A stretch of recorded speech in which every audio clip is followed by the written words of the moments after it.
क्या हुआ जी, बड़े परेशान लग रहे हो। मुझे नौकरी से निकाल दिया राधा। हे फिर से? अरे रे रे, इतनी मुश्किल से तो मिली थी ये नई नौकरी, पर इस बार क्या हुआ? अरे वो लोग मिलावट करते हैं। मतलब? राधा, पहले मैं पैकिंग का काम करता था तो मुझे कुछ पता नहीं था, लेकिन जब मेरी ड्यूटी चेंज हुई और मसाला पीसने वाली यूनिट में लगी, तब जाकर मुझे पता चला कि वो लोग मसालों में खतरनाक और जानलेवा केमिकल मिलाते थे। मैंने ये बात मैनेजर को जाकर बताई तो उसने उल्टा मुझे ही नौकरी से निकाल दिया। एक तो वो मज़दूरों को भी कम पैसा देते हैं और ऊपर से मिलावट करके आदमी की जान से खिलवाड़ भी कर रहे थे। अब तुम ही बताओ, मैं चुप कैसे रहता। ओफो, ये नेता बनने की आदत नहीं जाएगी ना तुम्हारी? नेता नहीं बन रहा था, वो लोग गलत काम कर रहे थे, इसीलिए मैंने उनका विरोध किया। हे राम, अब क्या होगा? ये घर कैसे चलेगा, ये सोचा है तुमने? परेशान मत हो राधा, ऊपर वाला ही कोई न कोई रास्ता दिखाएगा। मुरारी बहुत ही ईमानदार और अच्छे स्वभाव का आदमी था, बस उससे कुछ गलत बर्दाश्त नहीं होता था। वैसे उसकी ये आदत भी अच्छी थी, लेकिन अपनी इस आदत के चक्कर में उसे कई बार मुश्किलों का सामना करना पड़ता था। इस आदत की वजह से ही वह कहीं टिक नहीं पाता था। एक बार फिर से मुरारी बेरोजगार हो गया था और नए काम की तलाश में मुरारी निकल पड़ता है। रास्ते में उसे उसका दोस्त श्याम मिलता है। अरे श्याम भाई, कैसे हो? ठीक हूँ भाई, तुम बताओ। हाँ, मैं भी ठीक ही हूँ। तुम यहाँ क्यों खड़े हो? काम पर नहीं जाना क्या आज? समझ में नहीं आ रहा, आज काम पर जाऊँ कि न जाऊँ। है, ऐसा क्या हो गया? अरे भाई, काम पर काम करवाए जा रहे हैं, तनख्वाह तो मिलती नहीं है। पगार नहीं मिलती तो काम छोड़ क्यों नहीं देते? अरे कैसे छोड़ दें भैया, हमारा 2 लाख रुपए फंसा है वहाँ। है, 2 लाख रुपए? मतलब ऐसी कौन सी जगह काम करते हो भैया? अरे 2 साल पहले हीरे की फैक्ट्री में काम मिल गया था भैया। शुरुआत के 2-3 महीने पगार पूरी और टाइम पर मिली, लेकिन बाद में कभी घाटा तो कभी कुछ और बहाना बनाकर पगार काटने लगे भैया। अब पिछले 1 साल से आधी तनख्वाह दे रहे हैं। ऐसे करते करते करीब 2 लाख रुपए जमा हो गए हैं बकाया। अगर नौकरी छोड़ दूँ तो सारा पैसा मारा जाएगा और आधी पगार में घर भी ठीक से नहीं चला पा रहा हूँ भैया। समस्या तो बहुत गंभीर है।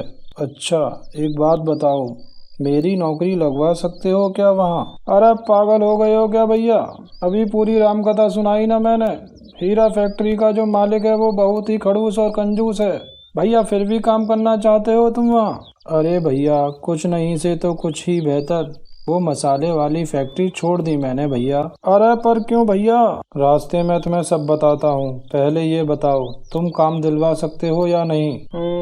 काम तो मिल जाएगा, चलो फिर मेरे सेठ के पास। श्याम ने मुरारी की बात अपने सेठ से करवा दी और उसे हीरे की फैक्ट्री में नौकरी भी मिल गई। श्याम का सेठ धनीराम वाकई बहुत ही कंजूस और लालची आदमी था।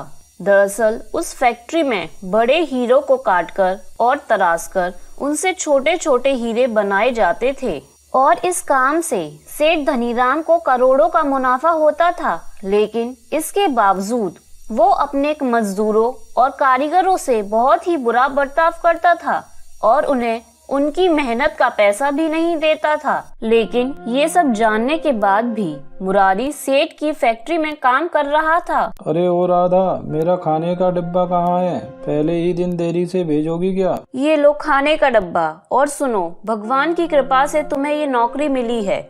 इस बार नेता बनने की कोई जरूरत नहीं है, बस अपने काम से काम रखना, समझे? हाँ हाँ ठीक है, ऐसा ही करूँगा। क्योंकि मुरारी को हीरे के बारे में कोई जानकारी नहीं थी, इसलिए मैनेजर ने उसे शुरुआत के लिए रसोई के काम पर लगा दिया, जहां वो सभी मजदूरों के लिए खाना बनाने लगा। हालांकि मुरारी उस काम से खुश तो नहीं था, लेकिन उसके सामने उस काम को करने के सिवा कोई और चारा भी नहीं था।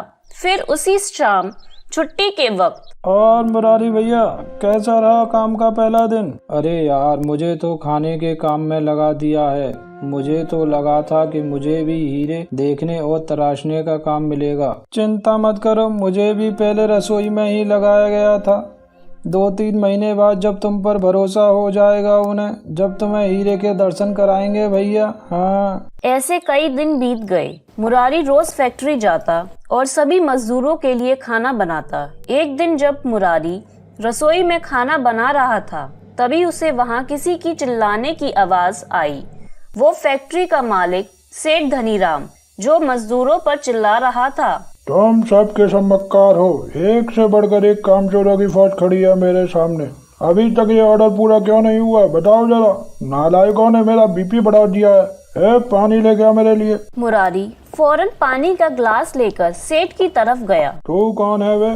जी मैं अभी लगा हूँ काम पर। क्या काम करता है तू? जी मैं सबके लिए खाना बनाता हूँ। बताओ, एक तो हीरे की यूनिट में लोग नहीं है और यहाँ एक पूरा का पूरा आदमी खाना बनाने में लगा दिया है। कल से तू पहले अंदर काम करेगा और फिर उसके बाद सबके लिए खाना बनाएगा। जा यहाँ से। जी मालिक। मुरारी ने सेठ धनीराम को पहली बार ही देखा था। उसका व्यवहार मुरारी को पसंद नहीं आया, लेकिन वो कुछ कर भी नहीं सकता था। फिर उसी शाम। भाई ये अपना सेठ तो सच में बड़ा खड़ूस है यार। हाँ यार, जब भी आता है बस डांटता ही रहता है। हम लोग सारा दिन काम करते हैं लेकिन वो कभी हमारी नहीं सुनता यार। बस हमें मक्कार और कामचोर कहता रहता है और गंदी गंदी गालियाँ भी देता है। ये तो बहुत गलत बात है। सेठ धनीराम वाकई ही अपने मजदूरों से बहुत बुरा बर्ताव करता था। फिर एक दिन मुरारी भी उसके निशाने पर आखिर आ ही गया। हाँ भाई, क्या बात है? काम में मन नहीं लगता तेरा है? नहीं जी, पूरी लगन से काम सीख रहा हूँ मैं तो। जल्दी निपटा इसे वरना छुट्टी कर दूंगा तेरी, समझा? सेठ का इस तरह बात करना मुरारी को बिल्कुल पसंद नहीं आया और फिर घर जाते हुए उसने शाम से कहा, भाई इस सेठ को तो सबक सिखाना ही पड़ेगा, बस बहुत हो गया। हाँ पर हम कर भी क्या सकते हैं भाई, बताओ जरा। बस तुम देखते जाओ, कुछ तो जरूर करूँगा मैं। मुरारी ने सेठ को सबक सिखाने की ठान ली। फिर काफी दिनों तक सोच विचार करने के बाद अचानक उसे एक तरकीब सूझी। उसने हीरा तराशते हुए चुपके से एक छोटा सा हीरा अपने पास छिपा लिया और उसी शाम रसोई में जब वो खाना बनाने गया तो उसने वही हीरा आटे में दबाकर उससे एक रोटी बनाई और उस रोटी को अपने खाने के डिब्बे में रख लिया। जब शाम को उसकी छुट्टी हुई तो गेट पर गार्ड ने उसकी पूरी तलाशी ली, जो रोज का नियम था। गार्ड ने उसके खाने का डब्बा भी देखा जिसमें सिर्फ एक रोटी थी। गार्ड को लगा कि श्याम ने अपनी रोटी नहीं खाई और इस तरह मुरारी उस हीरे को अपने साथ लेकर आसानी से बाहर निकल गया। अब तो मुरारी रोज ही ऐसा करने लगा। उसे ऐसा करते हुए कई दिन बीत गए। फिर एक सुबह, अरे श्याम कहाँ है भाई, जल्दी आ। हाँ भाई बस तैयार हो गया, चलो चलो, आज से अपनी किस्मत बदलने वाली है। मुरारी जो कुछ भी कर रहा था उसने श्याम को भी बता दिया था। श्याम भी उसका साथ दे रहा था। मुरारी ने अब तक कई हीरे इकट्ठे कर लिए थे, जिन्हें लेकर वो दोनों दूसरे शहर गए और वहां जाकर वो सारे हीरे उन्होंने दूसरे हीरे व्यापारी को बेच दिए। उन हीरों के बदले उन दोनों को लाखों रुपए मिले।